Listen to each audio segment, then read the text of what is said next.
Welcome to the Heavy Spoilers Show. I'm your host Definition, and this episode we're breaking down how Boba Fett survived the events of Return of the Jedi. The last time we saw the galaxy's most famous bounty hunter, he was on his way to 1,000 years of painful digestion, but we now know that he's going to be coming back in a big bad way. Throughout this video, we're going to be discussing how the character managed to survive his fate and what he did after it. We'll also be giving our theories on how he could be brought back into the show and whether he's going to be a hero or a villain. There will be some spoilers here, so if you don't want anything potentially ruined about the series, then I highly recommend that you turn off now. Make sure you subscribe to the channel for videos like this every day, and please drop a thumbs up if you enjoy it. With that out of the way, thank you for clicking this. Now let's get into our breakdown of how Boba Fett survived. Okay, so The Hollywood Reporter dropped the news on Friday that Boba Fett would be appearing in The Mandalorian and that he would be played by none other than Temuera Morrison. This was the actor that played Jango Fett in Attack of the Clones, and it's great to see him back. Fett was used as a template for the clone troopers, and he was also given an unaltered clone for his son, which he named Boba. So it makes sense that he's reprising his role as the bounty hunter. Now, though, I have seen some unsure on whether he would be appearing in flashback, and if the Sarlacc would indeed still remain as his death, due to Morrison's age and the fact that the show is already set 5 years after the events of Return of the Jedi, it does make sense to have the character older. Let's face it, we all want to know what happened to him, and in the wake of the cancelled Boba Fett solo movie, there's never been a better time to truly explore what happened on Tatooine. But how exactly did he get to this point, and have we seen him before? Well, in episode 5 of The Mandalorian, we did get a tease that a mysterious figure would be appearing in the show. In the episode, Mando teamed up with a rookie bounty hunter in an attempt to hunt down Fennec Shand. Things kinda went awry, but the episode ended with a mysterious pair of boots and cape approaching Shand's body. This was confirmed by the creative team to be Moff Gideon. However, I do think that in light of the recent announcement, that this will retroactively be changed to Fett. Boba is of course a bounty hunter, so his tracking of Shand makes sense, and it could also set up how he will appear in the show, which I'll get into in just a bit. Now, as for how he survived, in every version of the character's resurrection, he came out the same way. However, for this breakdown we'll be focusing on Above Like That, The Tale of Boba Fett by J.D. Montgomery. The book was published in 1996, and it pretty much centers around how Fett managed to escape the Sarlacc. Now, in the book, upon landing in the pit, Fett awakened the consciousness within it. One of its first victims was a young Choi known as Susejo, and his mind had been melded with the pit, and it was as much him as he was it. Susejo had pretty much become the pit, and over millennia, it had existed by injecting its prey with neurotoxins, and then it slowly digested them with its stomach acids. Fett was able to communicate with Susejo telepathically, and during this time he learned that they were one and the same. Thus, if he was able to fool Susejo, he would be able to escape. Fett tricked the creature into wrapping itself around his jetpack, which then exploded, hurtling him free of the monster's tentacles.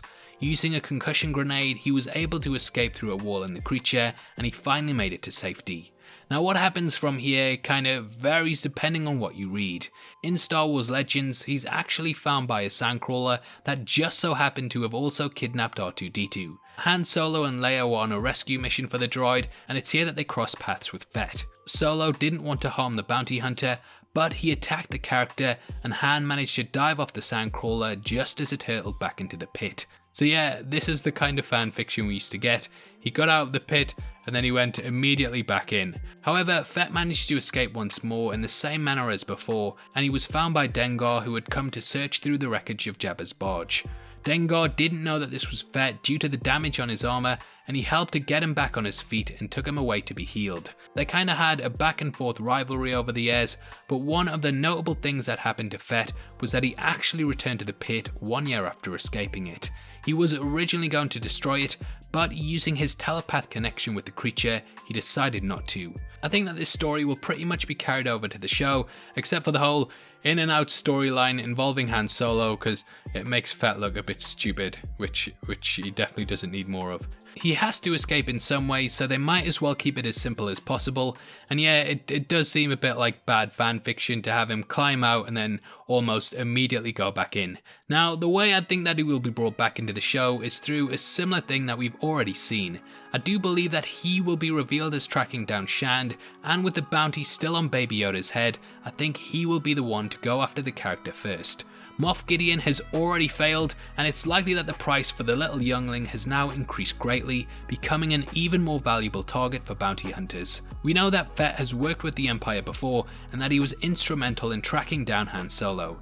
Perhaps Gideon knows of his exploits and has gone after him personally in order to give him a job that he really can't refuse. Now, there are two ways that Fett can really go, and that is either as a friend or a foe. I'm kinda using common sense here to predict the way that I think the show will venture, though I may be completely wrong. However, I think that Fett will initially start off as a villain, and though his appearance is said to be small, who doesn't want to see Mando and Fett facing off against one another? It's potentially one of the biggest battles that there could be in Star Wars, and it would just bring so much hype to the show that even non-subscribers of Disney Plus would likely sign up just to see it go down. I think Fett might actually beat Mando too, either in a space battle or from afar. However, upon getting in close and seeing that a Mandalorian is guarding his target, he might have a change of heart. Again, that's not really the Fett we know, who tends to be a bounty hunter over everything, but I'm just saying how I think the show will operate. Though Fett isn't technically a Mandalorian himself, I think he will find some common ground with Din Djarin, and this may be the main thrust of the episode that he features in. Din was of course saved by the Mandalorians himself and then brought into the Creed, and both in some ways mirror one another. They are both characters that took up the lifestyle of the Mandalorians, and it pretty much plays into every aspect of who they are and what they've done. I think that due to Fett's reputation that Din will look up to the character, and after the pair bond, Fett may even become a mentor that could give him some advice. Though the part is said to be small, I think that there is potential here for him to be a returning character, as it just doesn't make sense to resurrect Fett and then kill him off at the first available opportunity. That is unless of course Disney want to show that they actually rule Star Wars now, and there's no way that any of their characters would be beaten by the older ones. They're kind of playing with fans' emotions right now, and hearing the characters return did bring a lot of positivity towards the Disney Plus show. So I think it would be stupid to take all of this goodwill and scrap it at the first available opportunity. The Mandalorian Season 2 is currently playing heavily into fan service, and we've seen a lot of announcements surrounding this recently. Firstly, Ahsoka was put out there, and within the last couple of days it's also been announced that Bo-Katan is back as well. I think it's a smart move on Disney's part now that all of the new characters are established to bring in the old ones. It would be amazing if Baby Yoda was trained by Ahsoka and Mando was mentored by Fett. These are the kinds of scenes that fans want to play out in their shows, and it would be a dream come true for many Star Wars heads. Let's face it, Disney dropped the ball with their handling of the Star Wars sequels, and I think memorable moments like this would fully restore the faith that fans lost in the studio. Or, what could happen is that he just pops back up in the cantina and looks over and gives a little nod, just a little nod, and then he's off again to who knows where, and then Palpatine shows up for some reason, and it turns out that he was controlling it all from behind the shadows. Now obviously I'd love to hear your thoughts on how the character is coming back and whether you think he's gonna be a hero or a villain. Comment below and let me know, and if you enjoyed this video then please give it a thumbs up. If you want something else to watch, then make sure you check out a breakdown of all the Westworld Season 4 fan theories.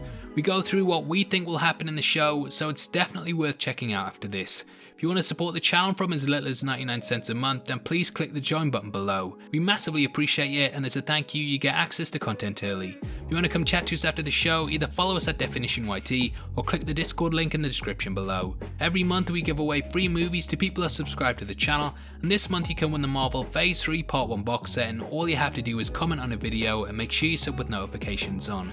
The more videos you comment on, the more you have a chance of winning, so make sure you get involved. The winner is going to be chosen at random on the 15th of May, and the set will be shipped out from then to whoever gets the prize, so best of luck to everyone who takes part. This is a channel for people who are mad into movies, so if that's the kind of thing you like, hit subscribe. Huge thank you for taking the time to watch this. I've been Definition, you've been the best, and I'll see you next time. Take care, peace.